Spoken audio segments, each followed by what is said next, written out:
Monetary policy கமிட்டியின் அடிப்படையில் repo வட்டி விகிதம் 0.25% குறைக்கப்பட்டிருப்பதாக ஆர்பிஐ கவர்னர் சஞ்சய் மல்ஹோத்ரா அறிவிப்பினை வெளியிட்டிருக்கிறார். 6.25 விழுக்காட்டிலிருந்து 0.25 விழுக்காடு குறைக்கப்பட்டிருக்கிறது. இது பற்றிய கருத்துக்களை பகிர்ந்து கொள்வதற்காக நம்மோடு பொருளாதார வல்லுநர் திரு சோம வள்ளியப்பன் இணைகிறார். இணைந்தமைக்கு நன்றி திரு சோம வள்ளியப்பன். தற்பொழுது 0.2% ரெப்போ வட்டி விகிதம் குறைக்கப்பட்டிருக்கிறது. இதனால வங்கிகள் கடன் வழங்கக்கூடிய திறன் அதிகரிக்கும், பணப்புழக்கம் அதிகரிக்கும். இதனால இன்ஃப்ளேஷன் ரேட் குறையுமா? இந்த டாரிஃப் இன்க்ரீஸை எப்படி இது கட்டுப்படுத்தும்? என்ன மாதிரியான மானிட்டரி பேலன்சிங் ஆக்டை ஆர்பிஐ இதன் மூலம் கொடுக்க இருக்காங்க சார்?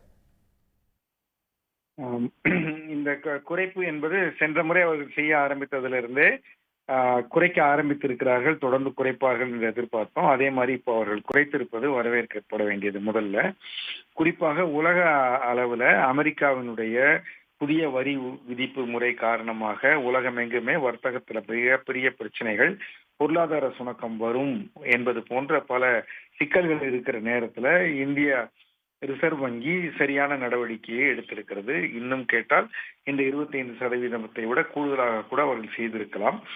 பணவீக்கம் கட்டுப்பாட்டுக்குள் தான் இருக்கிறது. இப்பொழுது நம்முடைய தொழில்துறைக்கு ஊக்கம் கொடுக்க வேண்டிய ஒரு நேரம். அந்த நேரத்தில் இதை செய்திருப்பது வரவேற்கத்தக்கது. இன்னும் கூடுதலாக செய்யலாம், தொடர்ந்து செய்வார்கள் என்று நான் எதிர்பார்க்கிறேன். இதன் மூலமாக வாகன கடன் வாங்கியவர்கள், வீட்டு கடன் வாங்கியவர்கள், மற்ற கடன் வாங்கியவர்களுக்கெல்லாம் கடன் வட்டி விகிதம் குறைய வேண்டும். உடனடியாக இல்லாவிட்டாலும் கொஞ்ச நாட்கள்ல அந்த நிறுவனங்கள் இதை செய்ய வேண்டும். நாட்டில் வட்டி விகிதம் குறைகிற காரணத்தினால அந்த விதத்துல இது வரவேற்கப்பட வேண்டியது. பணவீக்கத்தை கட்டுப்படுத்த கொண்டு வருவதற்கு எதிரானது. பணவீக்கம் கட்டுப்பாட்டில் இருக்கிறதுனால தான் இதை பண்றாங்க. இதனால நுகர்வு கொஞ்சம் அதிகரிக்கும், பணவீக்கம் கொஞ்சம் அதிகரிக்கலாம். ஆனால் இப்போது அதை பற்றி நாம் கவலைப்படக்கூடாது. இப்போது வளர்ச்சி தான் முக்கியம். வளர்ச்சி குறைந்து விடக்கூடாது. அதன் காரணமாக இந்த 25 பேசிஸ் பாயிண்ட் வட்டி விகிதம், ரிப்போ விகிதம் கட் என்பது வரவேற்கப்பட வேண்டியது. நான் வரவேற்கிறேன்.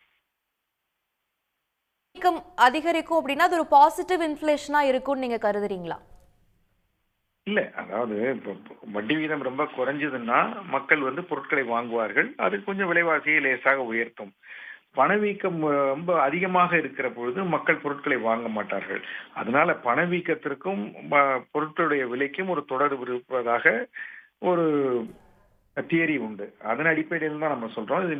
இதனால உணவுப் பொருட்கள் விலையேற்றம் அதெல்லாம் நடக்காது.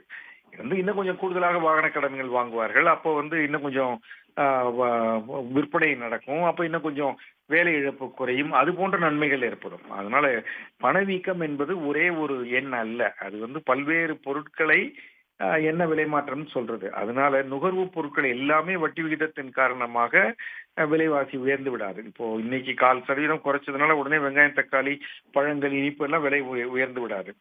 வாகன கடன் வாங்குறவங்களுக்கு இஎம்ஐ குறையும். அதனால வீட்டு கடன் வாங்குறவங்களுக்கு இஎம்ஐ குறையும். அது போன்றவர்கள் இனி கொஞ்சம் கூடுதலாக வாங்குவார்கள்.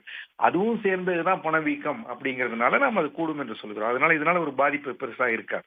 நிச்சயமாக உங்களுடைய கருத்துகளுக்கும் பார்வைகளுக்கும் நன்றி திரு சோமவள்ளியப்பன். உடனுக்குடன் செய்திகளை தெரிந்து கொள்ள சன் நியூஸ் பெல் ஐகானை கிளிக் பண்ணுங்க.